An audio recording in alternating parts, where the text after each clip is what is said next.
Hello, good morning. My name is Krishna Yasik. આજે હું તમને રવિશંકર મહારાજ વિશે કહીશ.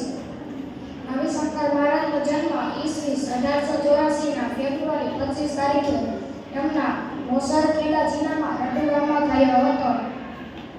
તેમના પિતા પ્રાથમિક શાળામાં શિક્ષક હતા. તેમની માતા ભણેલી ન હતી. નાનપણથી જ રવિશંકર મહારાજ ખૂબ મહેનતુ હતા. કામ કરવામાં તેમને જરાય આળસ નહીં. ખેતીનું કામ તેઓ ઉમંગથી કરતા હતા. મોટા થઈ રવિશંકર મહારાજ ગાંધીજીના રંગે રંગાયા. રવિશંકર મહારાજે પોતાનું જીવન દેશ સેવા અને લોક સેવાના કાર્યોમાં અપૂર્ણ કરી દીધું હતું. તે અભણ લોકોને અક્ષર જ્ઞાન આપવાનું કાર્ય કરતા હતા. તે બહારવટીઓ અને સુધારવાનું કામ કરતા હતા. ગુજરાતમાં કે દેશના કોઈ પણ દુષ્કાળ હોય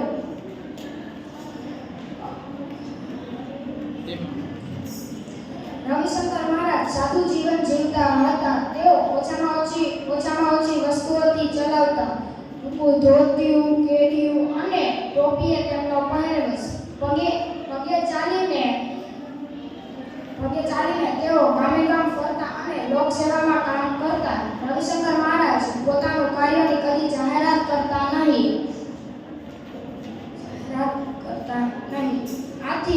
આથી લોક સેવક કહેવાય. તેઓ જે કામ હાથમાં લેતા તેને અંશથી પૂરું હતા. ગુજરાતમાં તેમને પૂજ્ય દાદાના મહાન સોયા તરીકે ઓળખેલ છે.